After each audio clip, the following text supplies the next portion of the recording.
السلام عليكم. لو انت بتاع العاب ولا عايز تليفون عالي ولا عايز تلعب ببجي 120 فريم او 60 فريم، الفيديو ده مش ليك.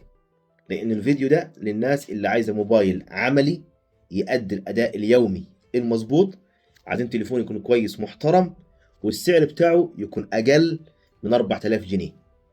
عايز موبايل جودة عملية خامة، شاشة محترمة، بطارية محترمة، عندك قوة تركيز 120 هرتز محترمة، كاميرا ممتازة، يبقى الايتل اي 80.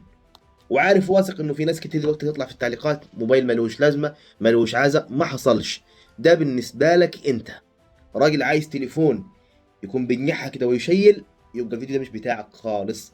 ده للناس البسيطة اللي عايزة موبايل محترم يأدي الغرض ويكون على قد فلوسه. تعال نبدأ. بسم الله الرحمن الرحيم. هنفتح الجهاز الأول. أول حاجة، مش خسارة فيكم يعني، الجهاز لسه مقفول. بسم الله.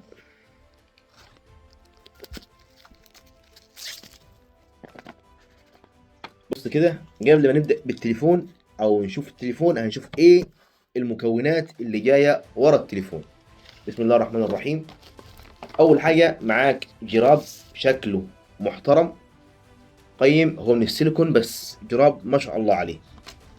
تاني حاجة عندك شاحن، راس الشاحن الأصلية، وعندك كمان الدبوس بتاع الشريحة، وعندك وصلة الشاحن، وعندك كمان السماعة بتاعة الموبايل. أي جهاز تاني ما عدا الانفينكس والايتل مش بيجي ورا التفاصيل دي تماما. هتلاقي موبايل تاني بيجي وراه يا الشاحن بس والوصلة، يا إما أنواع تاني زي السامسونج ما وراش ولا حاجة غير وصلة الشاحن فقط لا غير. نبدأ نفتح الموبايل نفسه ونشوف شكله. بسم الله الرحمن الرحيم.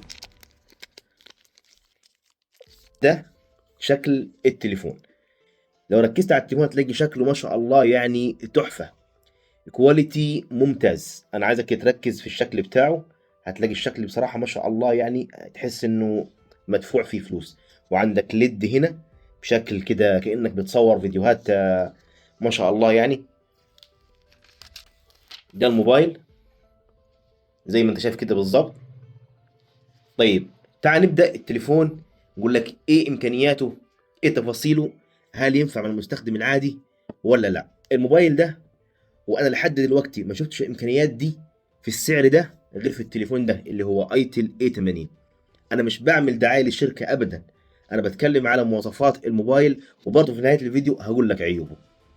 اول ميزه معانا الشاشه بتاعته بمعدل تحديث 120 هرتز. 120 هرتز دي مش بتيجي غير في الاجهزه اللي ب 10 و12 الف، وزي ما انت عارف يعني سرعه التنقل، التطبيقات، الالوان عندك. لو بتلعب لعبه خفيفه برضه هتلاقي ما شاء الله عندك سلاسه ممتازة. عندك البطارية بقوة 5100 ملي أمبير. عندك كاميرا خلفية 50 ميجا بكسل، بتصور فول اتش دي، بتصور اوتو فوكس، وفيها كمان عزل خلفية. وعندك هنا الكاميرا الأمامية 8 ميجا بكسل. في أجهزة ب 5000 و 7000 الكاميرا بتكون هنا 13 وهنا 5. مع العلم في أجهزة ب 5 و 7000 جنيه و 6000 جنيه الكاميرا الأمامية بتكون 5 والكاميرا الخلفية بتكون 8 أو 13.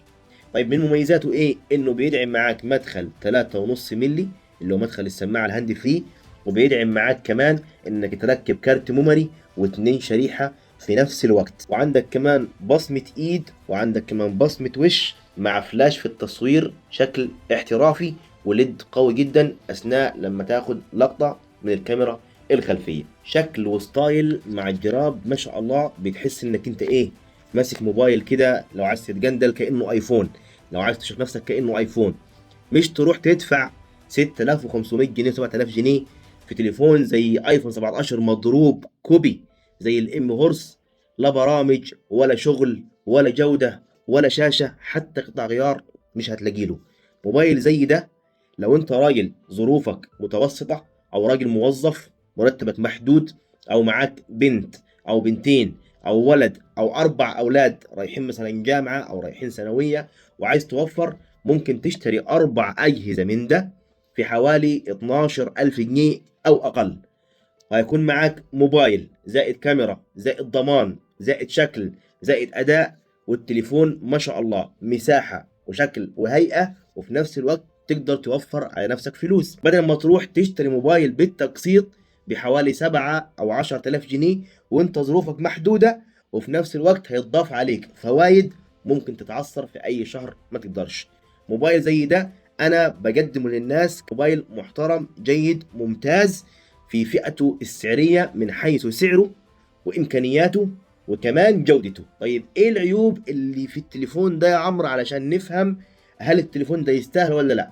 أول عيب معانا المعالج بتاعه مش معالج قوي. المعالج بتاعه مش معالج قوي، وما يطلعليش شخص يقول لي أهم حاجة المعالج مش شغال وحده. المعالج شغال بالإمكانيات اللي حواليه، من رامة، من اي سي شحن، من شاشة، من قوة، من كل حاجة. المعالج لوحده مش كفاية. لكن انت المعالج يهمك في ايه؟ لو انت راجل بتدور على الالعاب الضخمة زي بابجي 60 فريم 120 فريم، زي فري فاير، الالعاب العالية دي في المعالج مش هيقدم معاك الاداء المطلوب. ولكن المعالج اللي هو ده يونيسك هيقدم معاك الغرض المعقول اليومي اللي تتصفح بيه، تدخل بيه انترنت، تقلب على اليوتيوب، ضغط شغل، اتصال، استقبال، بطارية معاك هتدوم اليوم كله. شغل ممتاز من حيث امكانياته وفئته السعرية. تاني عيب الشاحن بتاعه 10 واط. 10 واط قوة الشحن. يعني ايه؟ يعني مش شحن سريع ولكن شحن مستقر. اللي هو ازاي بقى عشان نفهم برضو؟ يعني ده لو 20 واط او 25 واط هيشحن معاك الموبايل في ساعة ونص. ده 10 واط هياخد معاك الموبايل من صفر لحد ما يكون 100% حوالي ساعتين وتلت. وانا شايف من حيث السعر وامكانياته مش مشكلة مع الناس اللي عايزة موبايل يأدي غرض ويقدم معاهم مصلحة، مع العلم انه البطارية هتدوم معاك من بداية اليوم لنهاية اليوم. يعني انت بعد ما تروح تاخد التليفون ده هتحطه على الشاحن الصبح هتلاقي امورك تمام، مش هتحطه غير لما ترجع من شغلك تاني، فانت مفيش اي مشكلة معاك نهائيا. الشحن السريع مش اقل من 25 واط، ده شحن 10 واط هيشحن معاك الموبايل في ساعتين وتلت. وخد على ده معظم الاجهزة الفئة الاقتصادية تحت ال 5000 جنيه او ال 4000 جنيه هتكون نفس قوة الشاحن اللي هو ده. طيب التليفون ده هل ينفع انا نشتريه كواحد مستخدم عادي؟ ممتاز جدا وكويس جدا وتوكل على الله وهيوفر عليك كتير. ولكن لو انت عايز حاجه غير العاب وضغط الشغل ومحتاج تحرد فيه وطياره بجناحات زي ما احنا بنقوله، فده مش بتاعك انت. طيب ده نجيبه من فين؟ من اي موقع قدامك، من اي محل موثوق قدامك اشتريه. ما لقيتهوش ومحتاجه من عندنا، ابو تشت، شارع سمر سبورت، محل عمرو الفارس. ودي كل التفاصيل والامكانيات عن موبايل ايتل A80. تشترك تعمل لايك وشير للفيديو علشان غيرك يستفيد بالمعلومه. تحياتي ليك، بحبك في الله.